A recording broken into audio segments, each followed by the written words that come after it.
Welcome to the System Simplified podcast, where we feature top leaders who share stories on how to successfully systemize a business. Now, let's get started with the show.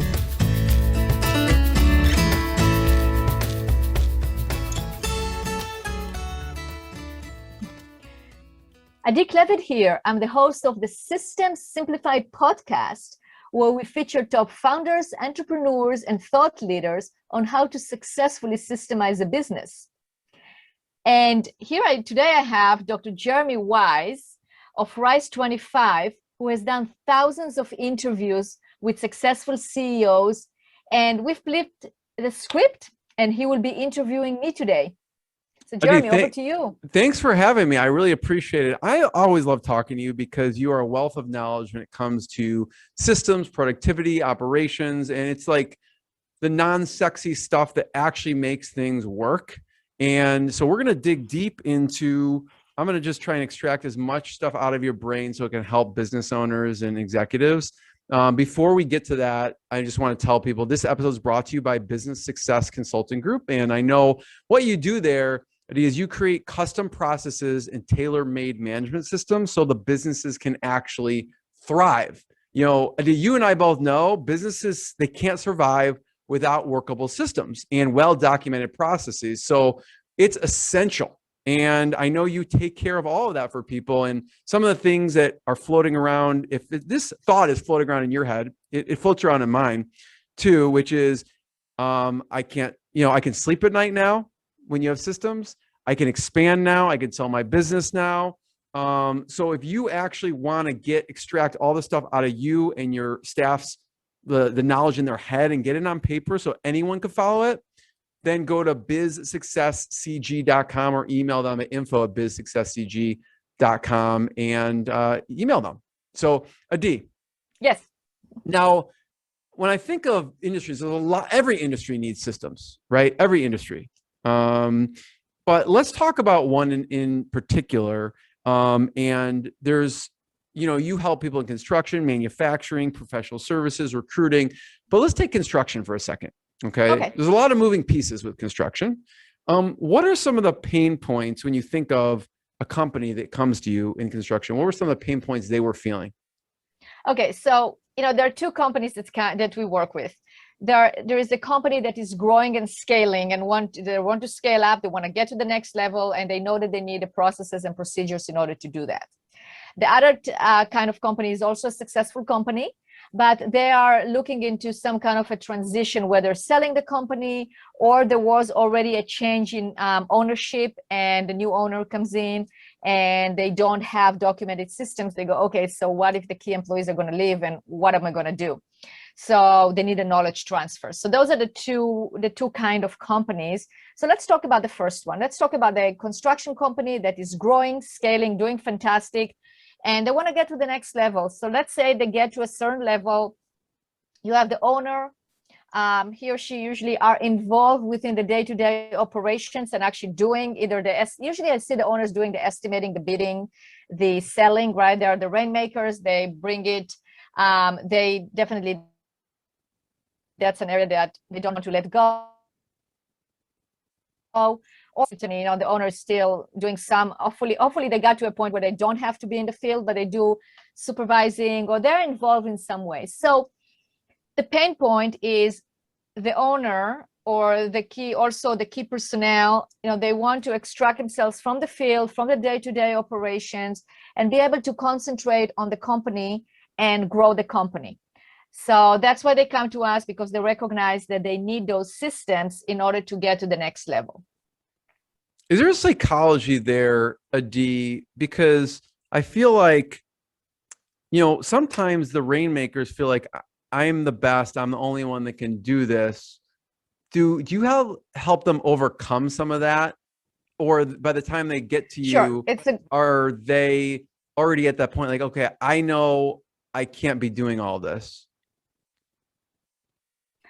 It depends on what stage they are at. So they might already recognize that they have to that they need to replace themselves.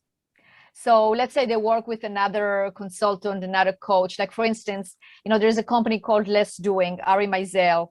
he's very good at creating the replaceable owner, right? So they already, let's say they engaged with one of his programs, they already have that mindset because he helps them with that and he coaches them to get that mindset that they're how to replace themselves, right? That it's a good thing they need to do it. And I work with several of Ari's clients, and we take it to the level of documenting and creating those processes, right? So those clients already have that mindset. But yeah, it is a mindset. So sometimes we have to help them get to that mindset, or they already have the mindset, they just don't know how. So what we do is we show them how, because one of the things that they are one of the fears are, well, I'm going to let go and then what will happen, right? Because that is how I'm the rainmaker. This is how I make my company grow. This is how I make my company succeed. So if we show them that by having really good documentation, like a playbook, a cookbook, training manual, whatever you want to call it, that has the secret sauce, that has all the ingredients, and you can actually take that and give it to someone else, they say, oh, okay, so I'm not going to lose what I'm doing because it's now documented and I can follow that, or I can give somebody else to follow. So that's how we change the mindset.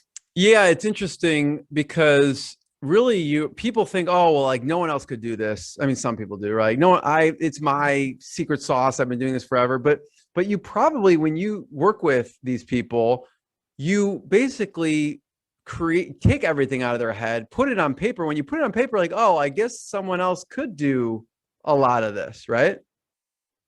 Right. And, it's a good point because I hear it from companies that when I first interview them, I hear it from owners, I hear it from key personnel that, we do things differently here. There is no way we can document it. Or there are so many variables that we cannot really document it. We cannot put it on paper or electronic paper, right?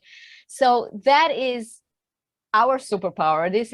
That's our secret, or our way of doing things. This is what we're so good at, is actually taking out that information from here onto this electronic paper or whatever we do, and create that training manual that consists of all the common denominator actions. And if we look at it, we are not going to lose, and I definitely ensure my clients, we're not going to lose that secret sauce, that creativity, that difference. But what we're going to create is we're going to create a system. We're going to document all the common denominator, basically the common denominator of your business or that activity. And then you put on top of it your personality, your ideas, your creativity, but everything that is in common will be documented. So then the next person will do the same thing, and the next person will do the same thing, etc. And sometimes when we're like, oh, we have too many variables out there, really, it's a lot of times when people haven't taken the time to write down the variables, it may be like 7 variables, right? It's like, well, we have too many variables. Oh, well, actually, no, you have 7 variables because we documented, and this is how you handle these situations, right? Right. And also the thing that I like is I like to look up to people that made it, right? People that were able to scale up. I mean, people that I work with franchisees and franchisors documenting. So I look at franchises that made it. They basically were able to franchise themselves. They're basically able to duplicate themselves. And what do they have in common? They have good systems. They have good systems and good people. They know how to recruit. They know how to hire. So that's the culture part. And then they have good systems. So that's why I like to integrate those two and work with people that can put the culture there. Like, for instance, Vibrant Culture. It's a great company that does that. Dana Clinton is the owner. She and I work on several projects together, and she's great at really creating a great culture for organizations. Then I come in and I create the processes and procedures that align with that culture. It both they have to work together. You can't do one without the other, right? So, but that's part of it. It's cool because a lot of people may think, well, you can't put culture on paper, right? But it's just a feel.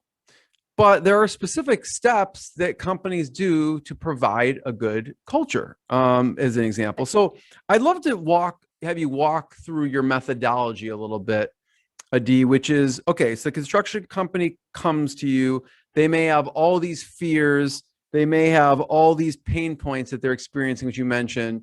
What do you do with them first when they come to you? So the first thing is we assess the company in terms of procedures, in terms of systems. So I want to see what is the situation.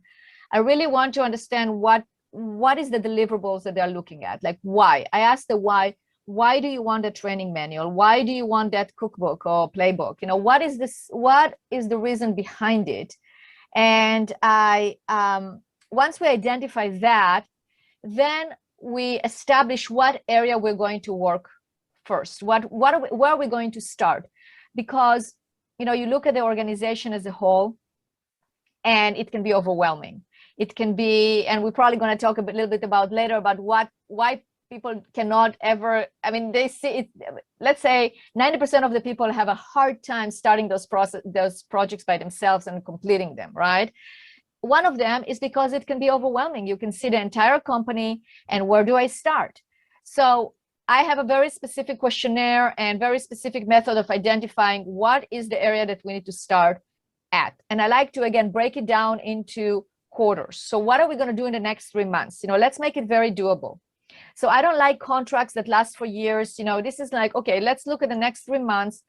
Let's see how we work together. Let's see if we like each other, if we're a good fit, because I also, as much as my clients interview me, I also interview them because I need to make sure that they have the time, the resource, and the commitment available, because otherwise we can succeed. And I want every project to be a success. So we basically decide where are we going to start.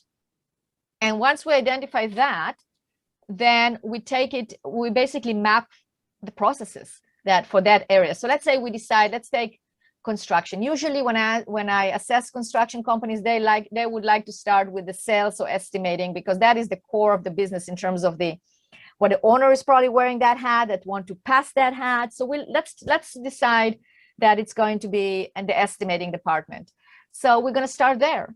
So I will assess what information do they have, who are the key players, what is the process from beginning to end. Walk me through the steps. You know, I've done many estimating and sales departments, so I know what the process should be. I can compare it to what it should be, finding out what they have, where are we missing, what is happening.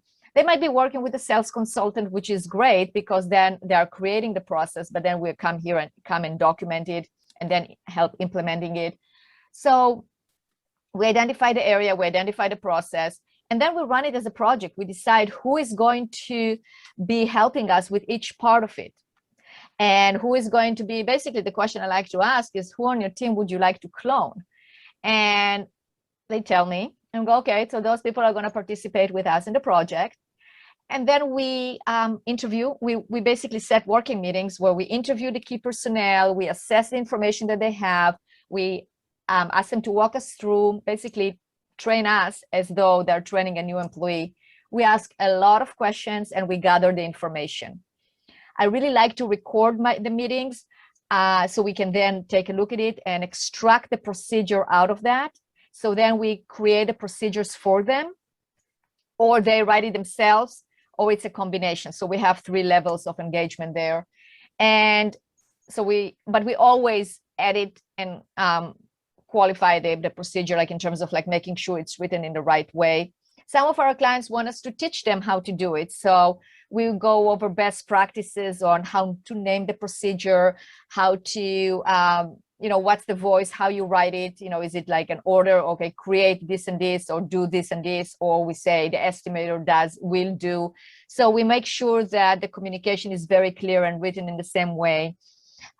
We will guide them through if we think that we need screenshots or videos or a recording of an interview. So we also combine all those tools to make sure that it's very easy to understand. It's not just a dry written document, but it has all the tools, and we implement those tools. And then what we do is then we roll it out to the team. So it might be that we have, let's say, a company that has several estimators. We'll send it to all the estimators to take a look at it, to give us their feedback, because let's say each one of them wrote a certain part of the process. Then we all meet together and have a discussion about it. And I edit and modify it accordingly. And then we roll it out to the team. We have to make sure, because the process is only as good as it is implemented. So we have to make sure that it's being implemented. And that's where we help train the team, roll it out to the team, get the feedback, and make sure that it becomes part of the company culture to actually use those procedures, use that training, etc. So that's in a nutshell the process that we go through. I want to hear, because you always give good advice around software and tools and things like that. But what I wrote down is just to recap, for it could be a construction company, it could be a recruiting company, or manufacturing company. So the first thing you do is you gather the why, then you basically figure out, okay, what's going to be the biggest impact next. Then you kind of map out the exact process, which I imagine people get a lot of clarity around. Some people have never done this, and they get a lot of clarity, like, okay, that alone is super valuable to actually have someone guide through mapping out, because sometimes we jump over steps, sometimes we're not doing it as it should be. Then I feel you do a brain dump, like you do this interview brain dump. So you take out, you make sure their key staff members do a brain dump, and then you basically have this roadmap. And I don't know, at this point, I would think, Adi, like, I don't want to do this. Like, I want the team will give you, you have everything, just write it up. And I guess there's a smaller percentage of me like, hey, we're going to take this and try to do themselves. I would guess most of those people end up coming to you anyways. You're like, this is a lot, right? A construction company may not be experts at documenting procedures. So let's say you roadmap it out, and then your team will take all that and create these procedures and systems so that anyone can follow it. And then you roll it out to their team to then, okay, look at it, make any changes, and then you basically make the modification step. And the last is just embedding it into the culture so that everyone can use it. And then it's kind of like a rinse and repeat. So you go back to, here's what I discovered from the whole process. Here's the next quarter where we should focus. It's not the estimating team, it's the onboarding team for new staff or something like that. Is that absolutely? Yeah, it's the operations, it's the HR. I agree, because there is all the aspects of the organization, which can be anywhere from, the leadership, the HR, the estimating, the production, the business development, etc. Yeah. Now, one of the things that I forgot to mention is, and it's a key component, is when we do that, we always, I can tell you, like almost 100%, we always find points of improvement, things that they are not doing, things that they can be doing, maybe automate some of it, maybe use a system, like a software that they're not using, or maybe there is something in the sequence that we can change that can make it easier. Maybe we find that the estimator goes twice to the job site as opposed to, or to the prospective job site or prospective customer, and they can only go once if we actually combine that process. Well, right there, that's a lot of time saved. Because if you look at, like, let's say you have a team that each one of them let's say you have a team of 5, and each one of them saves 10 minutes, like an action saves 10 minutes, what together is 50 minutes. It's almost an hour, right? So you look at it that way, like, how can we save time? How can we make it more efficient? How can we improve the customer or the client experience? And again, going back to the culture, it's whatever is important for that particular company, that's what we're going to concentrate on. So if quality and the customer experience is very important, or it's number one, there might be areas to improve efficiency, but they're not going to align with the customer experience. We're not going to go there.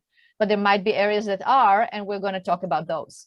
What are that's a great point, because when you map it out, there's stuff that you can cut out, or there's stuff you can automate to save time and money. What's been some examples of outcomes, like for a construction company, whether it's in time saved or dollars? I don't know how, probably different companies measure it differently. What would be some examples? Well, accounts receivable is a big one. When we go and we document the processes and procedures for accounting, it's usually when we go to accounts receivable, we see that there is something missing in the procedures on how they collect the money that is owed. So either they're not asking at the end of the job where they should collect immediately on site, or they're not following up. So that always results with more money in. Another example within the estimating is the follow-up. The follow-up is if you don't have a procedure how to follow up, you follow up on some, you don't follow up on others. So if we actually start implementing the process of following up on leads, you increase your ability to close. Yeah. So accounts receivable is huge. Follow, actually Sales. just I mean, it's more, like in any area. more conversion. Yeah. So why wouldn't every accounts receivable department hire you then? They're like, is it, I mean, wouldn't that be the case if you're like, well, we could actually cut steps out. We could actually cut down your accounts receivable. That's real dollars in, and that's cash flow for a business. Absolutely. Is there a common ones that you find, like you mentioned sales? I'm wondering if you've seen a common pathway of, okay, you get the why, and then you're in this what's the biggest impact? Do you find a common trend like, okay, first we attack the sales department, then we attack accounts receivable? What's the usual, like a typical hierarchy of what companies decide to do first, second, third in their quarters? There is, I want to qualify that because we're not cookie cutters. So that's why the interview, because different companies have a different set of circumstances. So, definitely operations, finance, meeting are the top 3 that we start with usually. But it really depends, because let's say you have an employee, a key employee that has been with the company for very long and they're about to retire and they happen to be in the IT department. Well, that's where we're going to start, right? Because that's the biggest pain point. Or let's say, for instance, there is the sales is not organized and we're bringing on a new estimator and we don't know how to train them. We're definitely going to start there. So it really depends on the set of circumstances. Ideally and usually the companies will do them all, but we have to start somewhere that will give them the biggest return on investment, or the biggest band-aid on whatever is going wrong or not going as right, and then take it from there. Yeah, that makes perfect sense. Adi, first of all, I have one last question. And I appreciate you sharing your methodology and how you think about these problems, because these are really huge, could create huge solutions for companies when they map this stuff out. Before I ask the question, I encourage people to check out more episodes of the podcast. You've had some amazing guests, and they've shared some of their secret sauce themselves. And check out the website that I mentioned earlier, bizsuccesscg.com.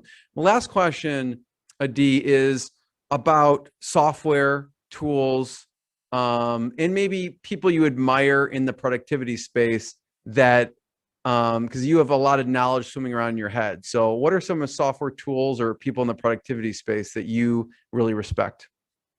So software, I love to document the processes and procedures using documentation software. And I have several softwares that I use. I love Suite Process. A lot of my clients use that.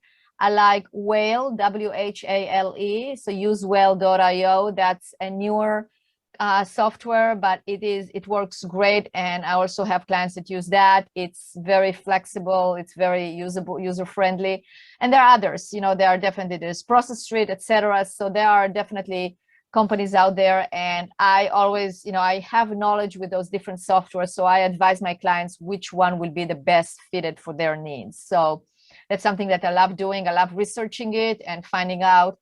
I have a wealth of productivity tools because that's what I do. That's something that I use when I work with my clients. I'm have knowledge of CRMs and task management systems, email productivity, etc. But I think this is really, and we're gonna do that. That's gonna be like a whole podcast by itself. And I think you and I actually did a podcast about productivity tools, which was a lot of fun. So we can also direct people to that podcast because we named them and list them, and we went over the different productivity tools that we like, and we just Love those. So They always change, so I figured I'd get what's top of mind for you lately. So I think the process document, it's right, they do change, but we like, the text expander, and still like Monday and Asana, monday.com and Asana, and the CRMs, and, I use Pipedrive. I like that. But there are many others that are good to use. And again, just because I've seen different clients use different ones, I can also give my own personal advice based out of my experience on how to do that. And we do use whatever the client is using. We're agnostic in terms of like which one are we going to use. And I love using different ones because it gives me the experience and the exposure to different tools. So it's not a problem using it. I've documented SAP and Sage, and it's like different ERP systems. I mean, I can just many different ones, and it's great to get familiar with them, because again, we are not consultants that consult how to use a specific system. We are consultants that consult on the process itself, and the client is the one who decides on the software to use. Yeah, and then doing the execution as well. Yeah. So first of all, thank you, Adi. People check out more episodes of the podcast, check out the website, and we'll see you on the other side. So thanks, Adi. Thank you, Jeremy. Always great to see you and talk to you.